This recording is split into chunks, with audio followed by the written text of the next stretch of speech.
Last game, Fnatic also decided to ban the Elise over the Cho'Gath, and of course the Cho'Gath ended up being very impactful for Vizicsacsi in that game. The Maokai as well, of course, for Mr. Xerxes in the jungle, two big picks in the meta, and normally teams don't want to see both of them go to one side. I think that's going to be a change for Fnatic in this one. Obviously they are on blue side, so they don't have to worry about banning the Elise this time around. Unicorns took care of that one. Gragas ban as well, so Zac is still left open as one of the big picks. Let's see whether or not Unicorns remove it from the pool. Fnatic had side selection, hence the reason they're on blue. Rakan not available to Hylissang, as well as Thresh. Not going to first pick that this time. There could be a Cho'Gath ban coming out from the Unicorns of Love. I feel like that it is becoming a higher and higher priority for both these teams. But then you give away Zac for free. That's Maybe very they true. leave. It's very, very true, yeah. Yeah, I think mean, this is a smarter choice. Cho'Gath was first picked by Unicorns in game 1, and Fnatic will do exactly the same, gentlemen. Yeah, I think you should. Again, another great thing is you can flex him, both top and jungle. I wonder if we're even going to see mid lane at some point, in case you really need Funnily it. enough, I think he's a great pick into Talon as well, but we... Hey, there you go. Maybe you would have mid lane against it. I feel like Unicorns, they should consider going for the Maokai themselves now, largely because it is a big risk, as we saw in game 1, to let Cho'Gath the Maokai come through. I feel like one of the big things that we are seeing about it is it's just so difficult for carries to deal with when you have this duo running into your face. It becomes super difficult to like do anything other than focus them. Yeah, no, especially also with Cho'Gath specifically, where it's like, okay, so he's building tanky, so is DeMarcus, so is Sejuani, so is Gragas. Most of these champions won't deal a lot of late game damage, except for Cho'Gath, because of course his damage scales off their HP, so he becomes a massive threat, and yes, we have a Taric. Really want to see this. I think it is an underrated champion right now in this teamfight meta, where he can have so much value, especially in these comps that want to dive onto the backline, because there's Righteous Glories and Talisman and all that kind of stuff, so everyone is sped up running at the enemy backline, and you can't even hit the champions because they're shielded by the Taric. It's really hard to teamfight against. It certainly is, and we did see it come out over in North America. But I think that Taric could be something that really has a lot of benefit for Fnatic. As we saw the Unicorns of Love, they love to team fight and they're very good at it. And as Deficio said, like the anti-team fighting capabilities of Taric are spectacular. And he did get a few buffs this patch, which we can talk a little bit more about once we get into game. So what Unicorns seem to do here is say they want more engage. If you want more primary engage, you go for things like Sejuani over Maokai. If you already have a lot of primary engage from, let's say, a Rakan on Alistar, then Maokai is actually better because he's follow-up engage. Seems like they want someone who can start the fight on his own. That's why they lock in this one. But they obviously still need to be afraid of that Maokai you highlighted, because if it is Cho'Gath top lane with the Maokai jungle, and it's most likely Cho'Gath top because Nara's banned away as the counter pick, then the Maokai is super important and Unicorns might have to ban it. Yeah, I feel like that it would make a lot of sense, but right now it seems that Unicorns of Love are focusing on trying to take caps off of one of these strong mid lane bans. I wonder if they ban away the Orianna here as well. I feel like they're looking towards a Corki right now based on the bans that they have set up for themselves, and that could mean that caps goes to something like a Talia, so they do have that scaling damage, and then I think it would be good for them to round things out with a Maokai so they'd have a really good late game team fighting. Or do they want their Talon again as a last pick if they see the same Orianna? Wow, then Fnatic say, you know what? Don't even want to deal with it, so they ban the way. Obviously, were a lot of champions they had troubles against in the last game, not just the Talon specifically. Vizicsacsi is famous for his Shen in Europe. He's happy to play it, unlike Soas, who's a bit unhappy when he gets to play it. So, despite how good he is at that champion, Shen for Vizicsacsi, 5 times this split, undefeated. Yeah, but now we need that Maokai from Fnatic. So you have the Maokai Cho'Gath combo. I think this would be a mistake for them. Right now I'm looking, because the possibilities are that that's either a top Galio and then you have the jungle Cho, or that's a mid lane Galio. Very true, very true. Then it would be fine. And then if it is a mid lane Galio, then there's the possibility of having as an answer to something like the Corki that Unicorns could be considering. But right now I'm thinking like Fnatic's damage output is surprisingly low. Like we talk about how Cho'Gath, yes, he has a lot of burst damage, but he's not really that DPS hyper carry later on.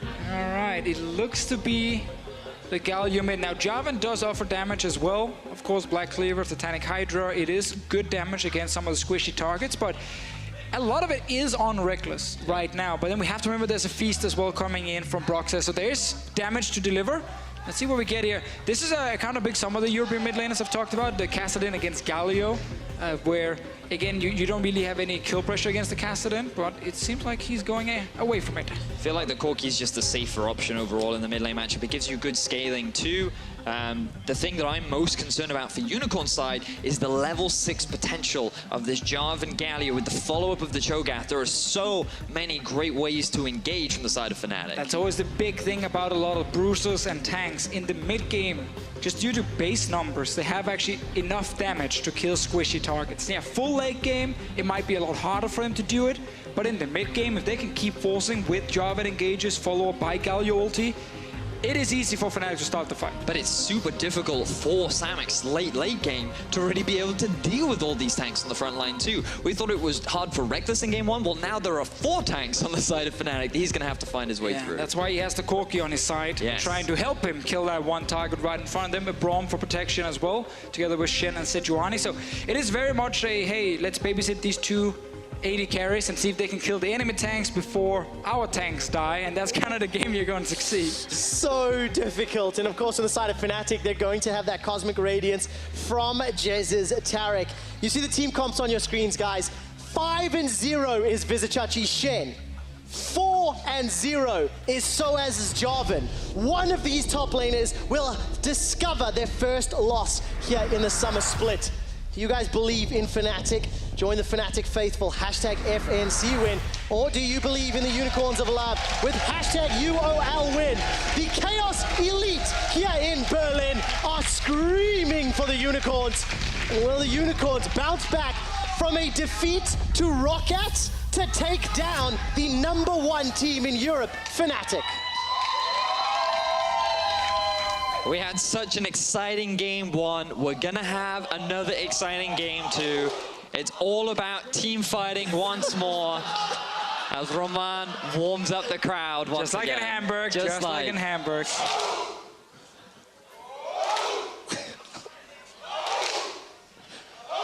He's preparing them for war. So, while I would have loved to see, you know, the Cho'Gath top with the Maokai jungle and damage deal in the mid lane for Fnatic, they're still drafting a composition that can be almost impossible to deal with in that mid to early late game with so many tanks able to actually just make sure they never die against these 2 AD carries with the Taric ulti as well. Oh, that's so annoying. This might not even be about Reckless as an AD carry. What he can do, it's more about can Soaz and Broxah and Caps get onto Exile or Samux and actually kill them in time before they die on their own. They're gonna just charge forward 24/7 and stretch to try and get Exile and Samux. Gentlemen, am I hearing that we're gonna hear a lot of team fights, a lot of back and forth? Yeah. Am I hearing that this could be like game 1? It was going to be very similar to game 1. It could be a lot like game 1. And I love how, just going back to what you were saying about Reckless, I feel like he's just an ulti. He's almost like, he's like, I'll hold them here for you guys while you can just do all the damage. He's almost also the bait, being like, hey guys, you should try and dive me, I'm the AD carry, but it's like, no, it's actually all about these big tanks getting onto Exile and Samux and kill them, while of course for Unicorns it's kite back, kite back. Make sure you get Ren stacks, you get of course the Corki late game damage to kill the tanks of Fnatic. And Unicorns do have a good way to disengage and peel, because they do have the Braum, his shield, his ultimate, really good tools for just denying team fights and saying, no, we no longer want to fight you. On top of that, you have the Kalista ultimate to pull the Braum out of sticky situations, and there's the Shen ulti too, if things get a little too hairy, which we saw won many fights for Fnatic in game 1. We have to remember also Exile adding some armor and magic penetration with this Gatling gun in these fights against some of the tanks, building of course the normal crit build from Corki to try and get as much late game damage as possible.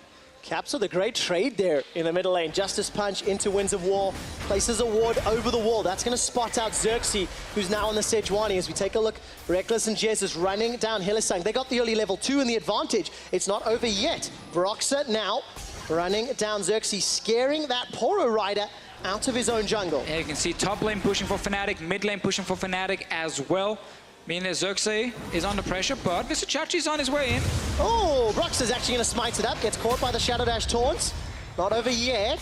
Broxah's going to look to escape. He does have his flash if he needs to get over the wall. Oh, manages to get long range stunned. Now turns the Rupture around. Support from Soaz coming down. And we're already up to some interesting moves in the early game. And this all comes from the super leash that Broxah was given down near his red buff. He was able to do a very full clear, get that early level 3. Xerxes, he even delayed himself a little bit around his own blue buff, kind of hiding around the Gromps, wasting a little bit of time. He's now been denied. double level 3 in the top side, and Brox and Soaz, they're trying to put a lot of pressure down onto Chachi.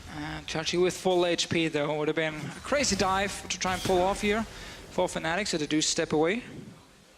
They managed to escape. So lots of interesting moves to keep Xerxes down. No flash, a little bit behind. Same for Broxer. While all that's going on, a lot of trading in this bottom lane. We haven't seen Tarek too much, and is that a win speakers? Is that standard expected on 7-14, guys?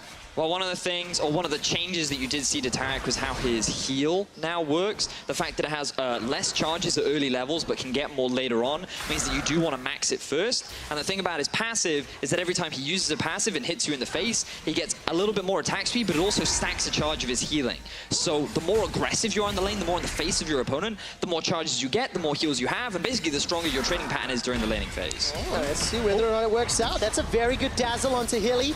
Already flashing away Reckless. Teleports coming down from either Soaz or Caps. It's actually Caps. Justice Punch onto Hylissang. He's already used his flash. Winds of War and the attack. The Unbreakable blocks the damage, and Hylissang escapes with his life. Stays alive for now. To go back to the win speakers as well, some of the Korean Tarek players really like the Ardent Sensor Rush into Redemption. It's not about him being very tanky, but more the fact that, again, with his heal, he's able to actually buff up teammates and get a massive Redemption heal. So when you go into the fight, you have your ulti running first, so you can't take damage. By the time ulti runs out and you can start taking damage, Redemption comes down for a massive heal, getting buffed by the Ardent Sensor. And then suddenly, you feel like you don't deal any damage against this Tarek here in the fight. So I think that's the build he's going for with the wind speakers. Well, keep an eye on that as it continues to progress. Teleport was used by Caps. He was shoving in Exile quite heavily, so hasn't really been hurt by the CS. 5-3 is the difference now. And manages to stay close to the Exile. And I actually like that Exile is running Cleanse here, because what you will see normally is their Galio would charge in, land his taunt onto this little Corki here, and then there's a follow-up knock-up coming from a Cho'Gath gank, and then Corki just dies before he can do anything. So I like the Respect Cleanse against that taunt from Caps in the mid lane, making it harder to kill Exile. All right, Caps now under some pressure. Good prediction here from Hilly. Knows exactly where that Justice Punch will go. And Hylissang on his first roam. I think Vedius quoted, every time Hylissang backs, he will instantly roam, something we've become extremely accustomed to. And it's the way in which the bottom lane disjoints their backs as well. Notice how Hylissang, he was forced back because he nearly died. But that meant that Semix has a slight level advantage. He stuck around in lane for a little while as we see a gank up top lane. All right, Soaz has flash available to him. And he gets stunned up, holds onto his flash for now, flags and drags to safety. Difficult to kill Soaz, a man that has escaped far scarier situations. So you're seeing how it's quite difficult for both teams to really make stuff happen in the early game, because trying to gank a Corki is difficult. He has no innate hard crowd control. In the top lane, trying to gank a Jarvan, he has a lot of escapes, but the same goes for Broxer. You don't really have the damage this early on to kill someone like a Shen, or the damage to be able to shut down the Corki when you have a Galio. So both junglers right now, their main priority is to get deep vision and just allow their opponents to have information of where the enemy jungler is. We see an all-in top lane. Oh, they are actually moving up here with Broxer and Caps as well. They won't get anything because Chachi flashes away, but funny enough, both teams are actually happy. Just farming in the early game. The tank combo on one side, they want to get to the mid game. Samax, probably was he trying to time a flash? He may have been. Oh, that's an oopsie if ever I've seen one. Actually, no, he has a flash on D, so he was trying to do something else. FYI, Xerxes level 4 to Broxer level 6. So all of those early game shenanigans playing in favor of Fnatic's jungler. Now, I don't know if Fnatic would have seen that flash from Samax. Either way, they've decided to swap away, and Reckless and Jesus has made their way to this top lane. Surprised that they would go for this early swap, but they want to try and open up the map a little bit more. It's you see such an alpha move from Samax, literally saying, I don't need my summoner spell for this lane. You get scared, man. You step away from that. It's about sending that message. It really is. So, of course, Fnatic, they back away from Samax. He's pretty crazy, and they go top lane. All right, Stand United comes down from Visit Chachi actually to escape that tower. Jump down to the bottom lane. We're going to have a little bit of a tower trade. So with that in mind, I want to talk about Visit Chachi in Exile very briefly, or we will as soon as we come out of this. Tower First Blood available. It looks like Unicorns of Love definitely had the early start and the numbers advantage. So Tower First Blood easily secured here by the Unicorns of Love. Worth it. Follow thereafter. Samax used that flash for the first tower down in the bottom lane, and Unicorns of Love will be happy with that one. As we continue to see this back and forth, I want to just quickly talk about Chachi in Exile. In game one, the two of them really showed up. Exile was the guy we had our eye on to begin with because of the struggles that he's faced recently in the early game in the laning phase. And he played Talon. And he played a surprising pick, but he made it work, right? Like had a good early game and a good late game.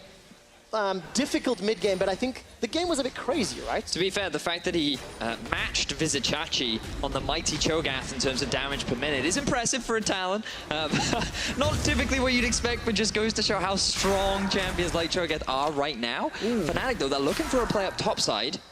All right, Chain of Corruption is available. Flash comes out from Jesus. Samix is the target. Chain of Corruption gonna get fired in a moment or two. It's a Fnatic party. And Broxah gets first blood, easily going to chase down Hylissang. But what can UOL do elsewhere on the map? They're not set up yet. They're trying to push down mid for the time being. Hylissang, he's just doing what he can to buy some time. I feel like he's still going to end up losing his life. But I feel like Fnatic are a little mad after game one. They really wanted to shut down Samix. That may have been an alpha move, but he's certainly the beta 80 carry right now as Caps comes in. All right, the Shield of Duran comes down from Caps. That's going to taunt up Exile. Flashing his cleanse still available. Dazzle not going to catch him on the Valk. And Jez has managed to back away. So as we get to 10 minutes, Unicorns of Love concede 2 kills. So what happened top lane basically was after Fnatic killed the tower, they obviously left a few wards up there and then stepped away first, but that actually meant there was a deep TP ward to use. So when Unicorns then start pushing the lane back out, Fnatic just hiding. They know, okay, we can actually get multiple members up here very quickly. You can see this ward on the minimap used by Caps. It's just a great move here in a lane swap where Unicorns think they're safe because it's just a swap back. They expect Fnatic to go to the bottom side, but nope, they hide, they get kills. Bot lane fighting now, Chachi is gonna get feasted. Yeah, there's a feast indeed. Brox is gonna look for that stack. It's gone cool Rapture there. comes down. Well, he's gonna need one more auto. Manages to secure it. Either way, Fnatic 3-0. It's a 1,500 gold lead. They've got CS, advantages and level advantages. This is a good spot for Fnatic. And this is great proactive early game moves from Fnatic because one of the big deficits the UOL often fall into is solo laners getting caught out.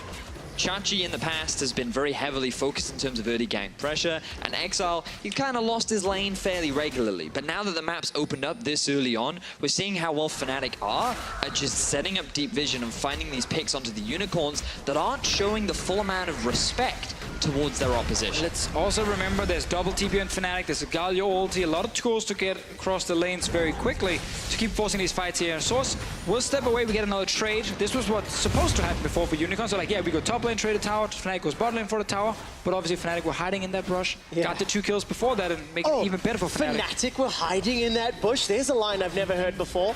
But the two teams... You are new to the LCS. split the map in half. It is 2 towers to 2. Fnatic have priority on Dragon and get some chip damage in the mid-outer turret. And because they were able to take the tower bot down first, they actually had priority over mid lane too. Rather than rush it down, they got a bit of chip damage, and they were able to get themselves the first Ocean Drake of the game. So Fnatic, with a very clean early game so far, they have the kill lead, they have the gold lead. Everything looking pretty favorable for them as the Unicorns start to group up. And as we said in Champ Select, some of these tanks here, they spike earlier than some of these AD carries because they need like 1 tank item and suddenly they're really out to kill. They benefit a lot from getting early armor and magic resist to just reduce even more damage. And levels. And levels, of course, for the skills here and the base damage on them. So here in the mid game with Fnatic already winning early, it's going to make it even harder for Unicorns to actually get multiple items on these carries here. Exile, he's currently telling his team, I need 4 items, guys. Yeah. Just give me about half an hour and then I'm going to be fine. But Fnatic, I'm not going to give him half an hour. No, I want to see them now be very proactive with their ultimates. Jarvan plus Galio, such an amazing engage tool. And then you have the follow-up of the Cho'Gath, the Reckless ulti. We need to see an early Righteous Glory coming out from Broxah so that there is that reliable follow-up. But the reality is Fnatic are now in a position to force these fights just like UOL were in game 1. So many tools for Fnatic to utilize, and you touched on that Jarvan a moment ago. 4-0 for Soaz, Chachi 5-0 on Shen. Taking a look at the teleports. Chachi's got Sanj United and TP up. Caps and So is about to have access, so maybe once the 2 Fnatic teleports are up and available, they can look to set up a play. You can see Soaz down in the bottom lane. Jez's and Caps waiting in the river. Jez is going to get tagged up, going to get stunned up potentially. There comes Broxah. Rupture will dissuade the Unicorns moving further forward. And the Unicorns, though, they've already grouped up. They've kind of set their sights on this mid-outer here that Fnatic are trying to defend. Classic Unicorns, group up mid, look for a fight. Right now they have caught Broxah. A little bit of damage. Going to get the Braum passive and stun. Hero's entrance comes down for Caps, as well as the Cosmic Radiance. All of a sudden, Unicorns on low. Glacial Fisher comes out from Hillisang. The fight splits in two. Chachi's running for his life as Hilly flashes defensively. Flash over the wall for Caps. Soaz, flag drag done. Unicorns flash out to safety. Stand United buys some time. Broxer gets another. That's a fourth for Fnatic, and Exile's running for his life. In the back end, Samix has died. Caps with the Winds of War and the help of Reckless. The sixth for Fnatic. And this is why we like the Fnatic comp so much, because you can see a fight like this one. It looks like Unicorns are catching out Fnatic, but then the turnaround. Taric ulti, Caps comes in with the Galio ulti, and no one dies. And suddenly, Fnatic can just go at the back line. And look at how long Fnatic just bought time before Soaz even arrived. He didn't need to use his teleport. Caps didn't need to use his teleport because of how quickly they could just both join the fray. This composition is just so good at stalling out. Unicorns of Love waste everything, and then Fnatic get the turnaround. I love me some Taric as well in these fights here. I've been waiting for him to return to the meta for so long. So look at this one here. They're like, oh, we're gonna kill Broxer, he's gonna die. But then you get Galio ulti plus Taric ulti from Jessis, which means no one can actually die for a while. And it just means also Soaz can walk in here. With Cap sitting in there, the carries can't really get onto any of the targets that's low, so they have to hit the full HP Galio first, and then now another full HP guy joins in. And it's just look at how the follow-up from Fnatic is so strong. You have the Galio ulti to knock up a few members, then you have the Varus ulti to root them all down, you then have the Cho'Gath knockup followed by a silence, and then if that hasn't killed them, you have the Soaz coming in with the dunk, the knockup, And the Taric stun. and the Taric stun. Sick damage.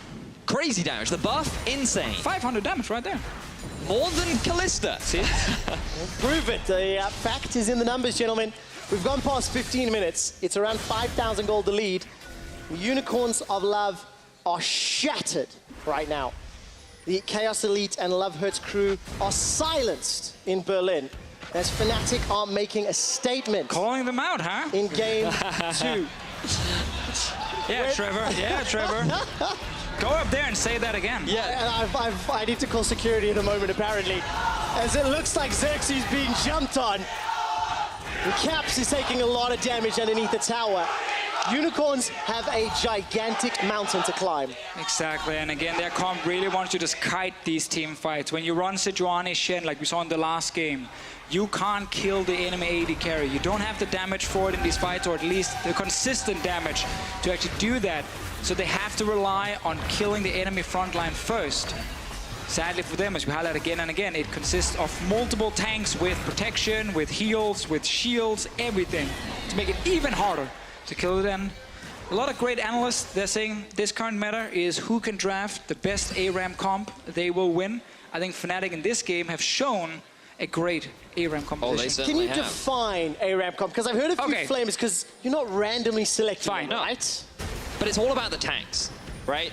It's about how much damage you can soak up on the front line, but also how easy it is for your team to engage. Your ability to force these fights, your ability to get into the thick of things is a large part of what makes your ARAM comp so successful. So the reason people call it ARAM comps is because the way to execute the comps is to move 5 members to one lane, which is the mid lane most of the time, and then you run towards the enemy in the mid lane, and you yell for the 3-4 guys who can engage, say, hey guys, engage, and then you jump right at the enemy team, and whoever has the strongest 5v5 team fight comp at that point will win the game, or win the fight at least, and then probably win the game as well. So yes, it is not all random, but it is all mid. Got you. All right, thank you for that one.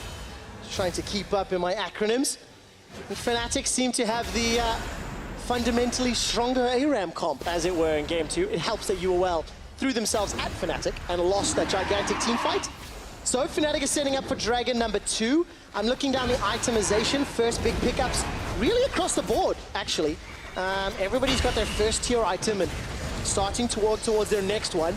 Teleports are up for everybody, but Unicorns, they now need to play reactive. They're on the back foot, they're defending, and it's going to be difficult against all the engage that Fnatic have. The thing is, I'm wondering when the best time for Unicorns of Love is to try and make a fight happen, because they have decent spikes right about now, but as we talked so much about, like, you don't need a lot for a tank to be strong. So the fact that Locket is already completed for Broxah, you have the Black Cleaver on top of Soaz, even though there's a Trinity Force as a Blade of the Ring King, typically you'd be saying like, this is a great time to fight, but Fnatic is saying, you know what, it's a better time for us to fight. Mid lane. There's the mid lane. Where's the rest of the team? 1, 2, 3, 4 Fnatic members catching up. Samux is already going to go down.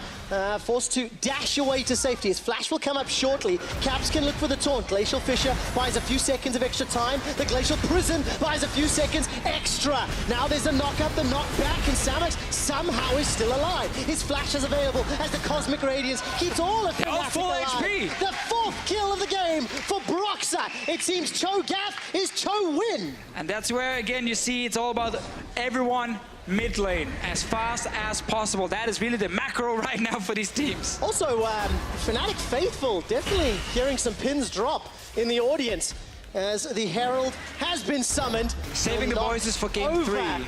The inhibitor turret. This is before 20 minutes, and even without minions this time round, Fnatic have the support of at least an epic monster.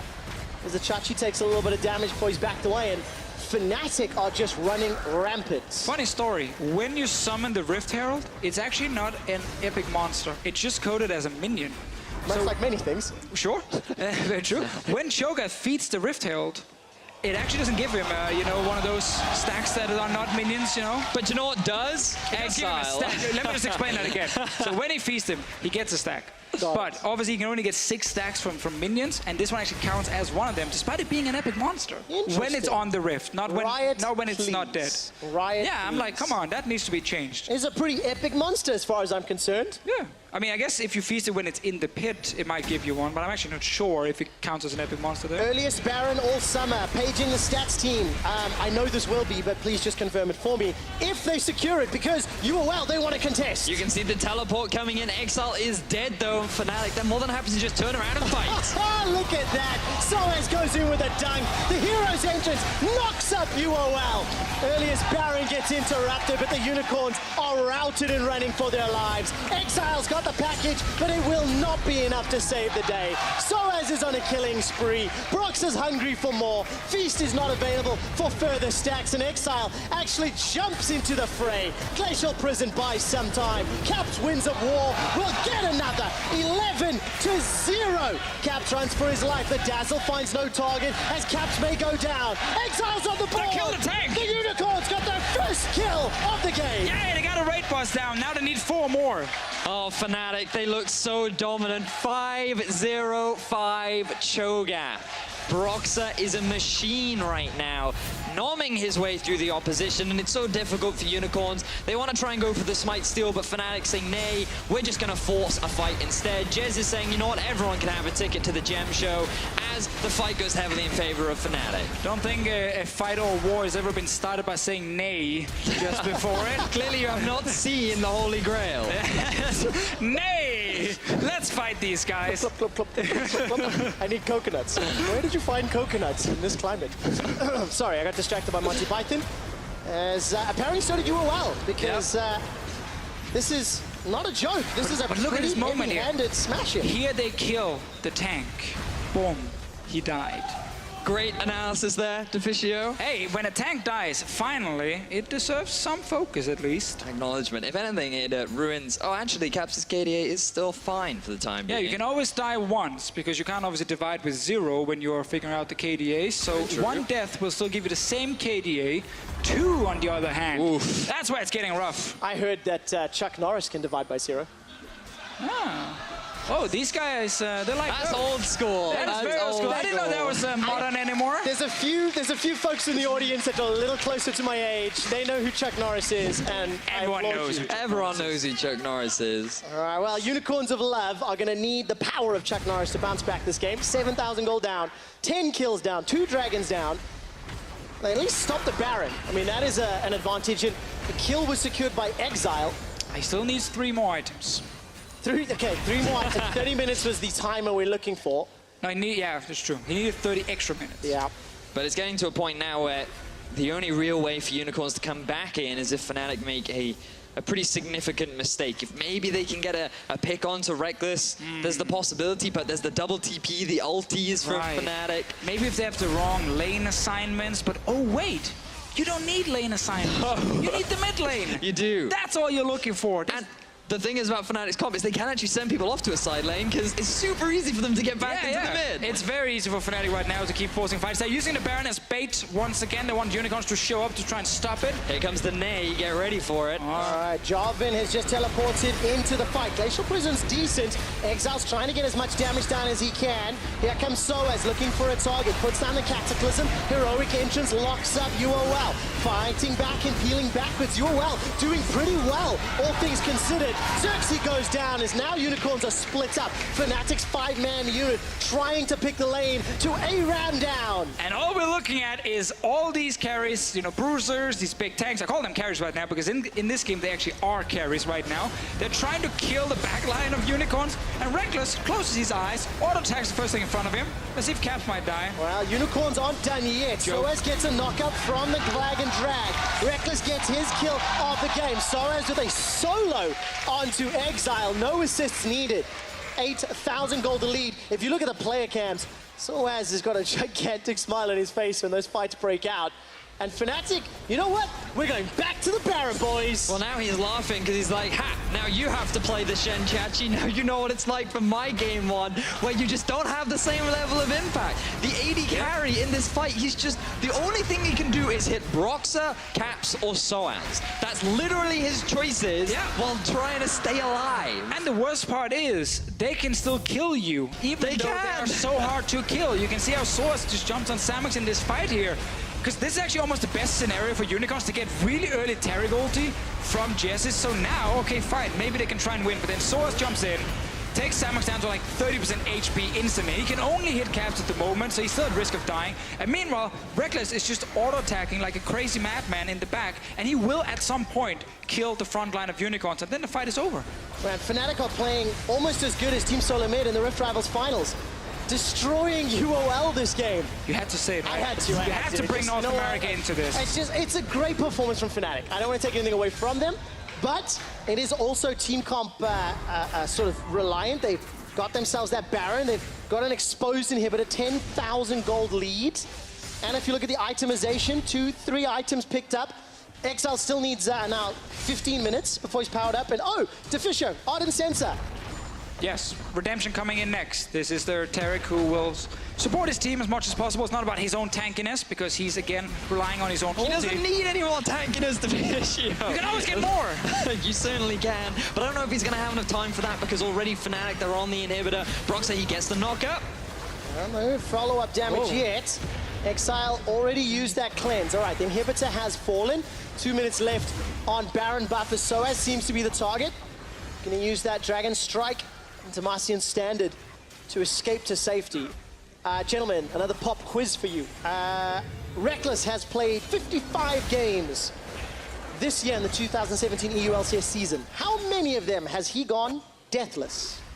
47. Okay, he's not that good. That's a lot. He's not that good. I'm saying 25. Oh, a little too high. If he does not die this game, it will be 21 games out of 57 that Fnatic will unlock a deathless Reckless. Reckless is sitting on the front end with that Varus. Goes over the wall thanks to some help from the rest of the squad. Soaz continues to dash forward.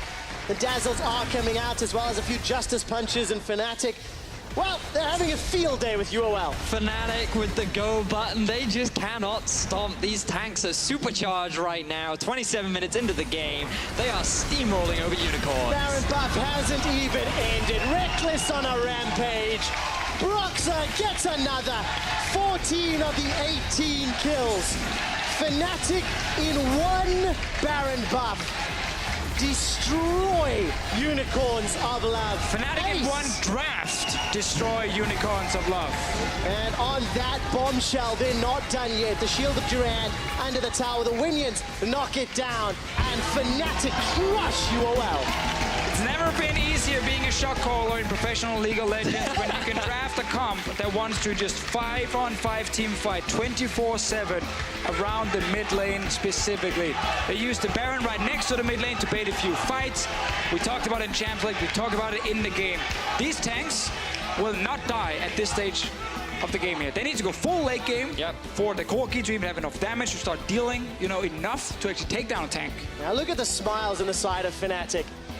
They're just ecstatic after that performance. I mean, they gave up 1 kill and they traded 2 towers. You can actually see the squad walking past Finley, and I think that was Dylan Falco as well backstage. Hiding in the shadows.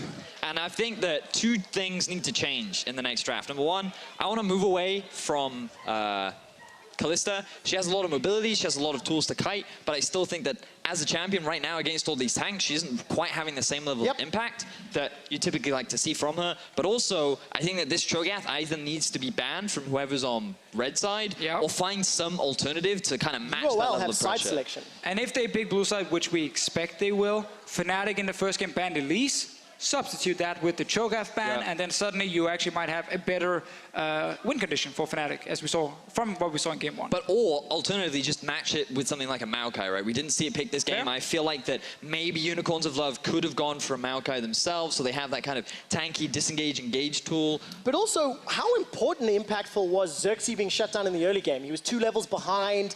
Broxah had a huge advantage from the early stages. It's something I'd like to explore with you in just a moment, because Fnatic, they came back with an extremely dominant win in game 2. Let's see what the analysts have to say. First off, quick shot, I have to praise Yamato because a lot of people predicted Fnatic, a lot of people predicted Unicorns of Love. Yamato came and predicted blue side, and so far I feel like he's the only person that's been correct.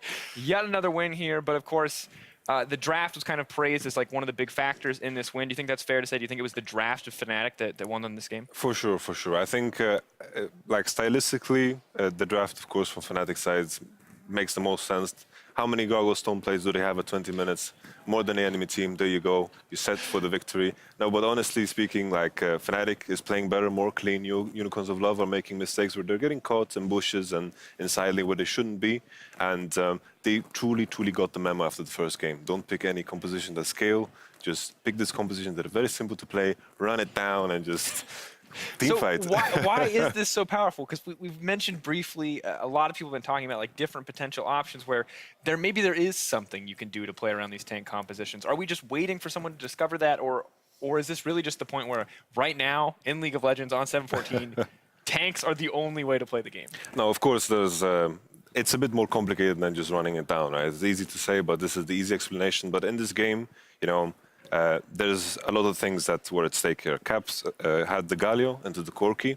Corki is not going to have priority into Galio ever in the game. That kind of disables Shen from playing into bottom because Galio is going to freely roam. So they're not going to be able to play around this Kalista. She's going to be behind the Varus because they're going to have, Fnatic is going to have the tempo in the early game. That means Kalista is going to be behind, and all of a sudden you'll scale worse into the game and you'll have a lot of trouble, right? This is the complicated version of running it down, right? Yeah. And then eventually when Jarvan is getting through his early lane phase against Shen, he's going to win the split. He gets priority against Shen, and then all of a sudden they can do this grouping in mid while also being very CS efficient, right? Usually what you want to look for against these composition is that you beat them on side, you're more CS efficient, and eventually you outscale them. That is the goal against this full tank composition. But right now, you can also argue that it's too strong because of all these items that have been thrown across the Summoner's Rift, right? We did see Exile build a Gargoyle Stone Plate on Talon in our first game, so it might be an indicator that item's a bit too strong. Just as one last champion to look at, I wanted your opinion on Kalista in general. She's a pick I've been seeing a lot more. Some games she feels like the most powerful champion. Other games I feel like all she's useful for is saving a support and then throwing them back into a team fight. Where do you feel like she sits currently in the meta? I think Kalista has its place for sure. It's very, very strong in the bot lane. You can match a lot of supports. All these melee supports that everyone's playing in the bot lane work very, very well with Kalista. But the main problem with Kalista is that if you lose the early game and you're behind on items, all of a sudden you actually don't do anything on Kalista. That is how it looks like. Every time Kalista's behind, she doesn't really do much, but she has this strength. She's very strong around that 6 mark. Her ultimate is very, very powerful. She has a very good item path in the early game, and this is what you need to abuse when it comes to Kalista. And also with the tank matchup, like all the tanks coming in as well, Kalista is very good at killing these tanks. She's bouncing around. It's hard to grab onto her, and she also has this Blade Ranking build path, so it makes sense in the current state of the meta. Definitely saw that she was difficult to kill. Not as difficult, definitely in that second game as we saw in game 1. Well, Fnatic started their road to victory with a clutch fight, and Henning is ready to break it down for us. Thank you very much, Dracos. We're here because Fnatic won the game, partly because they were able to utilize and abuse the willingness from Unicorns of Love to take this sort of early fights into the big tank comps. And that's exactly what we're going to be watching right now on the telestrator. There was a team fight early on in the jungle. And what is going on in the minds of the Unicorns of Love here? As we roll the clip, we see Broxa going in towards his own jungle, while Soaz is pushing up the bottom lane.